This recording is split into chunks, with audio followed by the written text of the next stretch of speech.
An article, abbreviated to art, is a word, prefix or suffix, that is used alongside a noun to indicate the type of reference being made by the noun. Articles specify grammatical definiteness of the noun, in some languages extending to volume or numerical scope. The articles in the English language are the and/an, and, in certain contexts, some.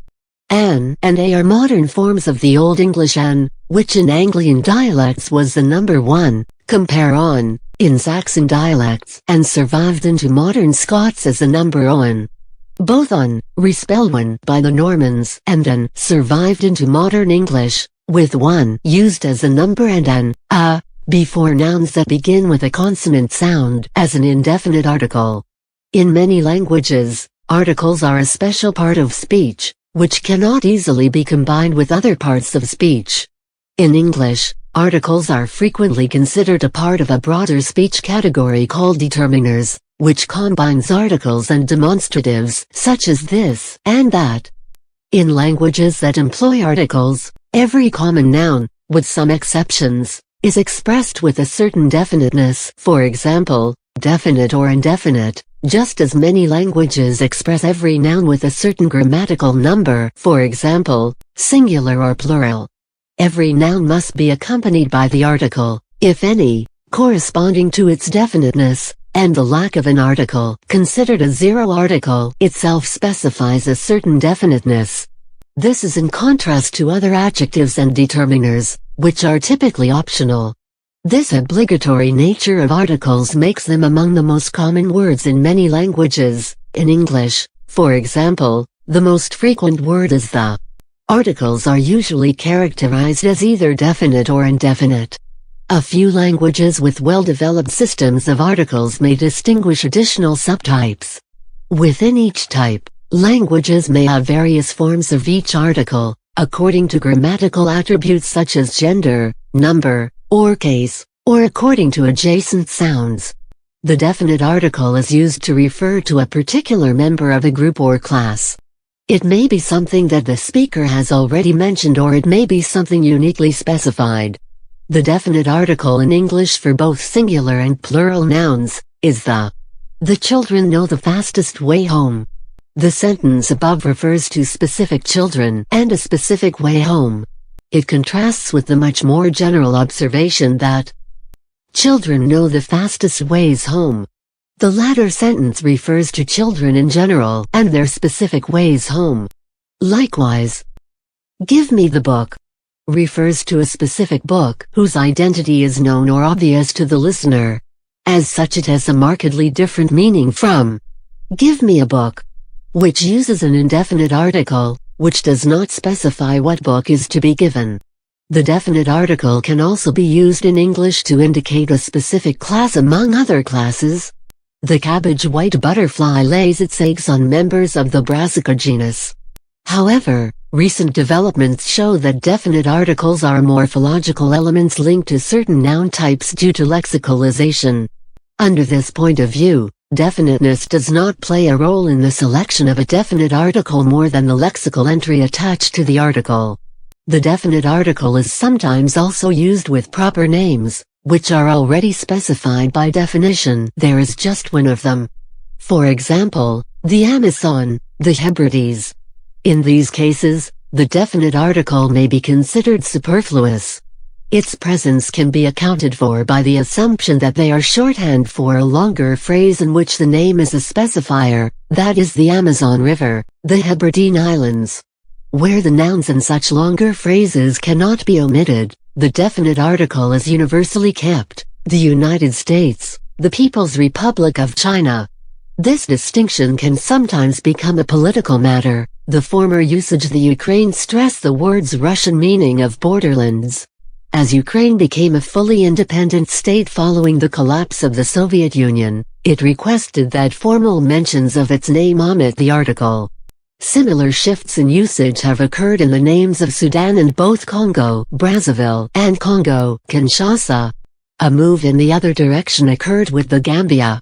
An indefinite article indicates that its noun is not a particular one identifiable to the listener. It may be something that the speaker is mentioning for the first time, or the speaker may be making a general statement about any such thing. /an are the indefinite articles used in English. The form an is used before words that begin with a vowel sound, even if spelled with an initial consonant, as in an hour, and a before words that begin with a consonant sound, even if spelled with a vowel, as in a European.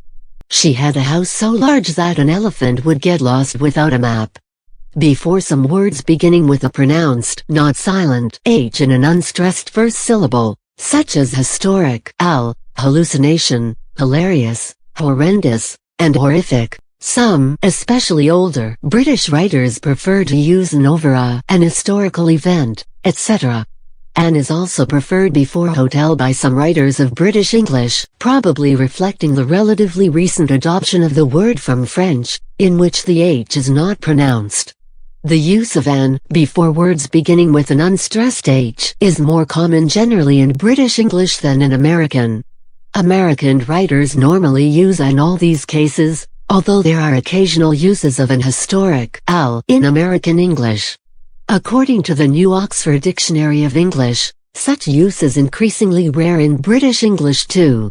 Unlike British English, American English typically uses an before verb, since the h in this word is silent for most Americans. The correct usage in respect of the term hereditary peer was the subject of an amendment debated in the UK Parliament. Using a before a word beginning with a vowel sound in unstressed syllables, such as I left orange on the working surface, is not uncommon, but is universally considered non-standard. The word some is used as a functional plural of /an. An apple never means more than one apple. Give me some apples indicates more than one is desired but without specifying a quantity. This finds comparison in Spanish, where the singular indefinite article un/una, one, is completely indistinguishable from the unit number, except where it has a plural form unos/unas. Dame una manzana, give me an apple, greater than dame unas manzanas, give me some apples. However, some also serves as a quantifier rather than as a plural article, as in there are some apples there, but not many. Some also serves as a singular indefinite article, as in there is some person on the porch.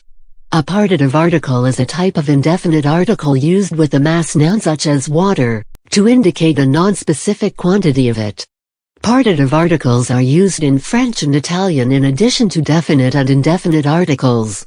In Finnish and Estonian, the partitive is indicated by inflection. The nearest equivalent in English is some, although this is considered a determiner and not an article. A negative article specifies none of its noun, and can thus be regarded as neither definite nor indefinite. On the other hand, some consider such a word to be a simple determiner rather than an article. In English, this function is fulfilled by no, which can appear before a singular or plural noun. No man has been on this island. No dogs are allowed here. No one is in the room. The zero article is the absence of an article. In languages having a definite article, the lack of an article specifically indicates that the noun is indefinite. Linguists interested in X-bar theory causally link zero articles to nouns lacking a determiner. In English, the zero article rather than the indefinite is used with plurals and mass nouns, although the word some can be used as an indefinite plural article. Visitors end up walking in mud.